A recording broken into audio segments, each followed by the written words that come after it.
मम लोचन गोचर सोई आवा, बहुरी की प्रभु अस बनई बनावा। वह श्री राम जी स्वयं मेरे नेत्रों के सामने आ गए। हे प्रभु, ऐसा संयोग क्या फिर कभी बन पड़ेगा?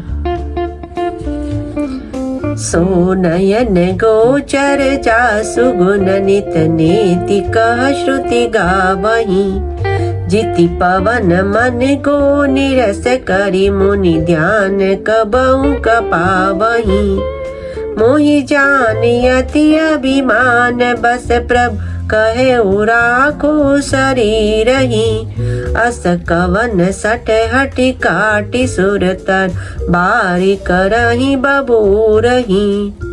अब नाथ करि करुणा बिलोकौ, देहु जो बर मांगऊ। जेहि जोनि जन्मऊ कर्म बसता, राम पद अनुरागऊ। यह तनय मम सम विनय बल, कल्याण प्रद प्रभु लीजिए। गही बाह सुर नर नाहे आपन, दास अंगद कीजिए। श्रुतियां नेति नेति कहकर निरंतर जिनका गुणगान करती हैं तथा प्राण और मन को जीतकर एवं इंद्रियों को विषय के रस से सर्वथा नीरस बनाकर मुनिगण ध्यान में जिनकी कभी क्वचित ही झलक पाते हैं, हे प्रभु, आप साक्षात मेरे सामने प्रकट हैं। आपने मुझे अत्यंत अभिमानवश जानकर यह कहा कि तुम शरीर रख लो, परंतु ऐसा मूर्ख कौन होगा जो हठ पूर्वक कल्प वृक्ष को काटकर उससे बबूर के बाढ़ लगाएगा?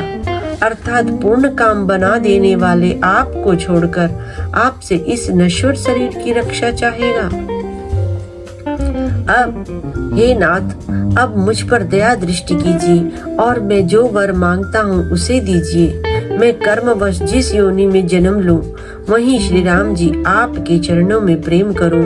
हे कल्याण प्रद प्रभु, यह मेरा पुत्र अंगद विनय और बल में मेरे ही समान है, इसे स्वीकार कीजिए। और हे देवता और मनुष्यों के नाथ, बाह पकड़कर इसे अपना दास बनाइए। राम चरण दृढ़ प्रीति करे, बालिकीन तनु त्याग। सुमन माल जिमि कंठ ते, गिरतन जानई नाग। श्री राम जी के चरणों में दृढ़ प्रीति करके बाली ने शरीर को वैसे ही आसानी से त्याग दिया जैसे हाथी अपने गले से फूलों की माला का गिरना न जाने। राम बाल निज धाम पठावा, नगर लोग सब व्याकुल धावा। नाना विधि विलाप कर तारा, छूटे केसन देह समारा। श्री रामचंद्र जी ने बाली को अपने परम धाम भेज दिया। नगर के सब लोग व्याकुल होकर दौड़े। बाली की स्त्री तारा अनेकों प्रकार से विलाप करने लगी।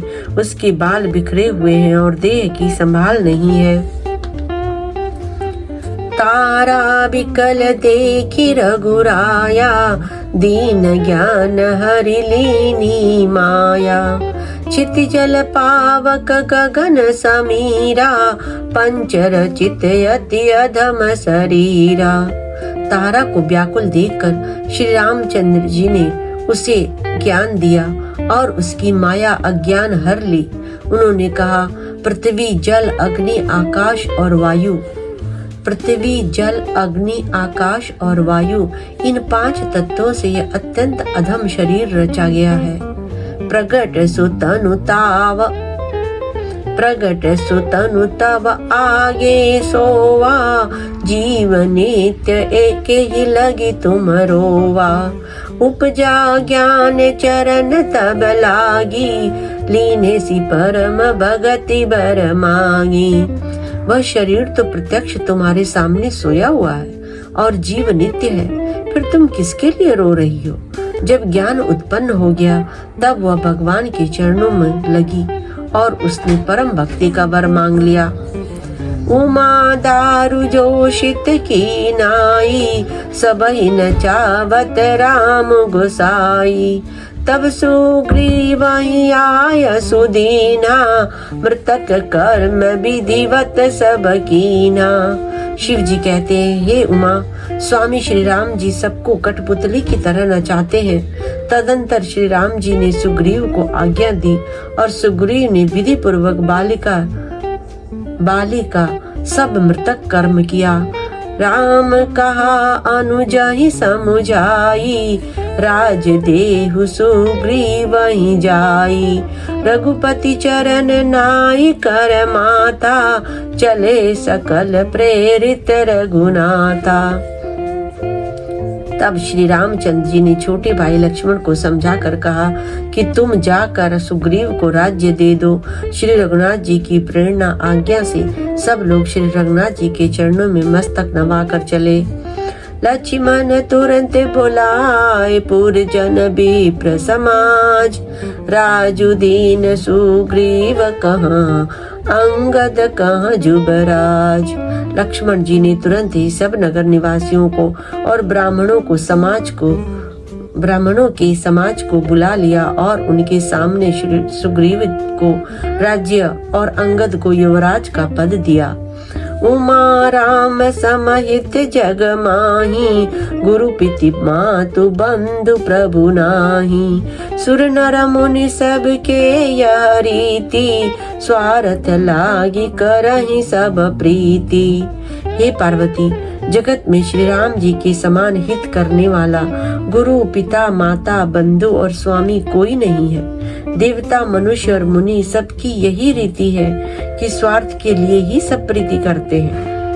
बाली त्रास व्याकुल दिन राति, तन बहु बन चिता जर छाती। सोई सुग्रीव कीन कपिराऊ, अति कृपाल रघुबीर सुभाऊ। जो सुग्रीव दिन रात बाली के भय से व्याकुल रहता था, जिसके शरीर में बहुत से घाव हो गए थे और जिसकी छाती चिंता के मारे जला करती थी, उसी सुग्रीव को उन्होंने वानरों का राजा बना दिया।